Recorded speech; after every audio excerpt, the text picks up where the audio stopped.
Shri Aga Roholaji. Thank you, Madam Chairperson. Since the bill is being legislated, the railway bill is being legislated in the House, and my time is very limited, so I request for the attention of the Honourable Minister for Railways towards a very important and specific issue. Honourable Minister, we have an Act, Land Acquisition Act 2013, and in its Section 4 and 11, it is mandated to have formal public notice and social impact assessment before you start any project. और कश्मीर में existing lines के अलावा 2 lines शुरू की जा रही है, उनका assessment किया जा रहा है. एक अवंतीपुरा से शोपियां तक पुलवामा डिस्ट्रिक्ट को इन्वॉल्व करता है, और दूसरा एक जो assessment बताया जा रहा है कि किया गया है वो अनंतनाग से पहलगाम तक. ये 2 लाइंस जो है विदाउट एनी प्रायर नोटिस शुरू की गई, असेसमेंट की गई है, और without any assessment of social impact.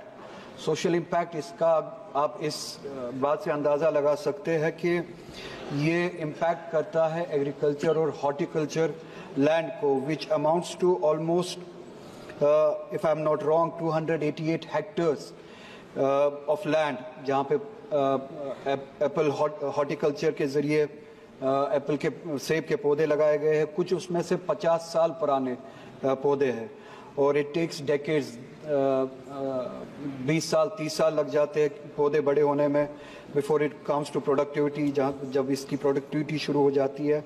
और जो ये हॉर्टिकल्चर है, it provides employment to 35 lakh people in Kashmir, which is equivalent to almost 23% of the whole population. तो आप लाइंस वहाँ से ले जा रहे हैं जहाँ से हॉर्टिकल्चर इम्पैक्ट होता है, सेबों के दरख्त इम्पैक्ट होते हैं. 288 हेक्टेयर्स ऑफ लैंड जो है इम्पैक्ट हो जाता है.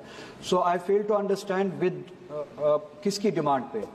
मैंने वहाँ पे लोगों से पूछा जो प्रोटेस्ट करने के लिए निकले हैं, अपने फील्ड्स को बचाने के लिए, अपने एग्रीकल्चर लैंड को बचाने के लिए. मैंने पता किया कि ये डिमांड कहाँ से आई कि हमें अवंतीपुरा से शोपियान एक लाइन लेनी है. लोकली वहाँ पे जो लोकल पॉपुलेशन है, जहाँ तक मैंने पता किया, कोई डिमांड है नहीं. इसी तरह से पहलगाम तक लाइन लेने में ये डिमांड कहाँ से आई? तो जो वहाँ की पॉपुलेशन है, जो हमने इन लाइंस के लिए डिमांड की नहीं है, क्योंकि इसका इम्पैक्ट जो है हमारे हॉर्टिकल्चर पे, हमारे एनवायरनमेंट पे, हमारे लाइवलीहुड पे, उन फैमिलीज़ पे जो इससे कमाते हैं, जिनकी एवरेज इनकम, जिनके ऑर्चर्ड्स होते हैं, उनकी एवरेज इनकम जो है वो 15 लाख के करीब होती है किसी केस में. Just 1 minute madam, I conclude. तो विदाउट अ डिमांड एक लाइन की जो सर्वे जो है शुरू की जाती है, हमारी डिमांड ही नहीं है कि इस लाइन को शुरू किया जाए, कोई रिक्वायरमेंट ही नहीं है. अगर कोई रिक्वायरमेंट है, प्लीज़ आप अपने रिप्लाई में बताइए. For this purpose we are going to construct that line. अगर वो लाइन किसी पर्पस के लिए, जेन्युइन पर्पस के लिए बनाई जा रही है, कम से कम प्रायर नोटिस और सोशल इम्पैक्ट असेसमेंट, जो कि which is mandated by law, वो तो होना चाहिए था. वो भी वायलेट किया गया. कोई प्रायर नोटिस नहीं, कोई असेसमेंट नहीं, लोगों से कोई बात नहीं. एक लाइन खींची जा रही है, एक सर्वे किया जा रहा है जहाँ से इतने सारे ऑर्चर्ड्स, एग्रीकल्चर लैंड जो है वो इम्पैक्ट हो रहा है. अगर इस तरीके से किया जा रहा है तो I equate it to a colonial project. कोई डेमोक्रेटिक किसी गवर्नमेंट का प्रोजेक्ट नहीं है. अगर इन सब चीज़ों को वायलेट करके इस तरह का प्रोजेक्ट आप बनाना चाहते हैं, it's equivalent to a colonial project.